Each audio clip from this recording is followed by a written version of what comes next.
Hey Yannick, welcome to GAC RMHC Golf Classic. Just want to give you an opportunity here to view your swing at regular speed. We'll let that play on through, put you back in your dress position, and we'll go ahead and take a look at a few things for you.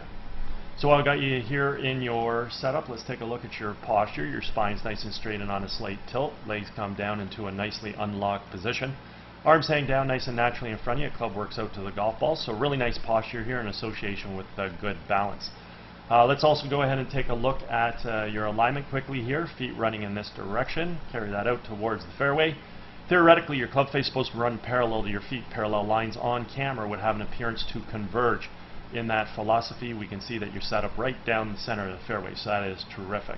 Let's go ahead and do a little split screen comparison here between you and Jordan Spieth. We got some color-coded lines on the screen just to use as a visual reference as it pertains to swing plane.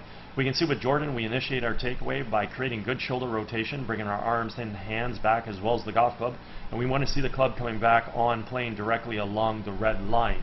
Also, in the early stages of the golf swing through here, we want to create some good wrist hinge into play where we're going to transition the club head from having been below and in front of our hands to now being above and behind our hands, all the while keeping the shaft of the club on the red line.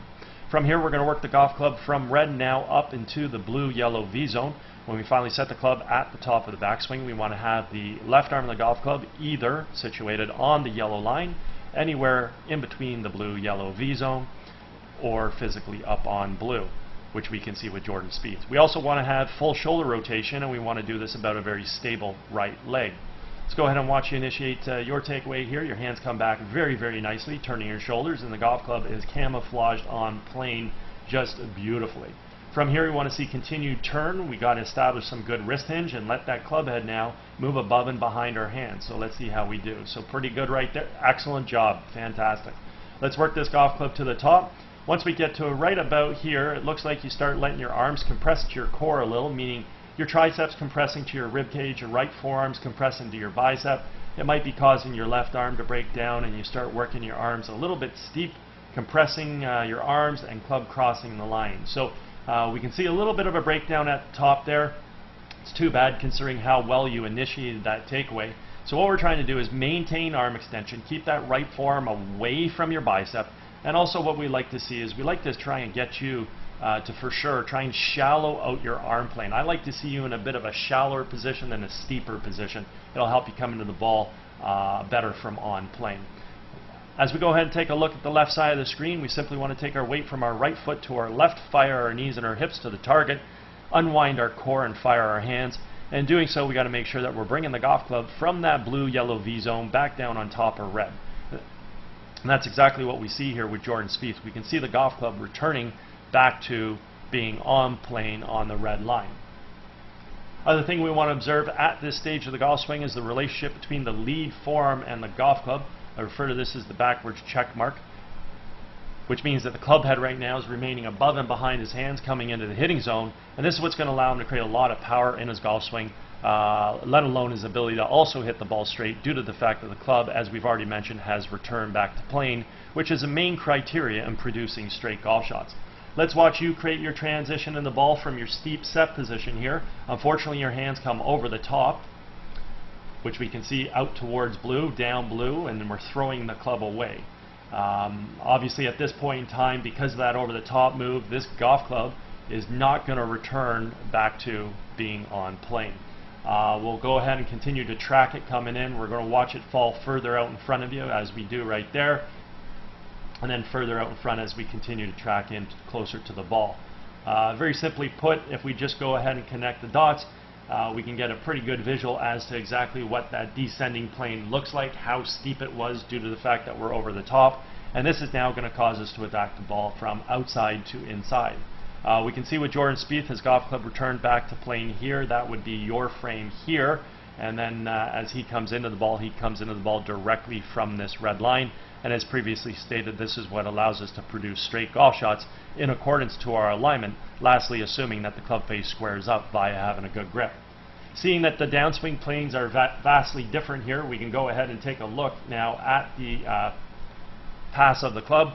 We can see Jordan's club is inside the ball, expanding out to make contact, moving through on a nice natural subtle arc. Your club is stuck outside the ball, dropping down and across to make contact, So very simply put, if we square the face up to that path, obviously what's going to happen is we're going to pull the ball in this direction. If we over-release the club to the path, not only do we pull it, but we're going to hit some form of a pull draw or pull hook. If we leave the club face a little bit open to the path, the great thing here is we can block the ball a little bit right of our path. By leaving the face open, we just impart a little bit of left to right spin, and we'll hit a nice little fade that stays on line. If we happen to leave that club face too open, we block the ball further right, incredibly, considering we're swinging the golf club way left. At that point in time, we now know the club face is massively open, and we're going to hit a big block slice. So unfortunately, the end result of your golf shot is dictated based on the timing of your club face. Because the club is attacking the ball from outside, moving inside, and swinging across, if we happen to square the club face up to the path, the ball is going to follow the red arrows. If we under-release the club, it's going to follow blue, and if we time it okay, it'll follow yellow, and the shot will turn out. At impact here, we can see your right heel somewhat off the ground, just like Jordan's. So let's see how you do with your rest of your footwork through to the finishing position, which looks superb. So you're coming up off your heel, pretty much getting up on your toe, and you are certainly getting through to a good finishing position, so that looks great. Overall, some really nice athletic qualities with respect to your golf swing. Your hands work well back and they fire through. Your core works well. You coil, you uncoil. You've got great footwork that allows you to get through to a finish. Your alignment looks superb. Backswing is very solid until sort of about 3/4 of the way back, where we start to let the arms compress. Arms compress to the core, club breaks down. And unfortunately, the biggest issue is once we get the golf club set at the top, we come over the top with the hands, come into the ball steep, attack the ball from out to in, and at that point in time, the end result of the golf shot is going to be influenced based on the timing of the club face. Again, if the club face over releases, it's going too far left.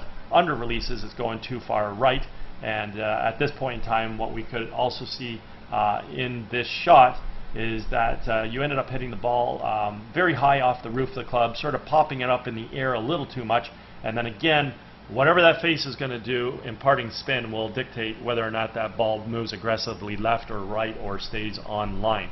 In this particular swing, it looked like you didn't over-release the club or did anything crazy with it, and it looks like the ball is going to pretty much stay on line for you.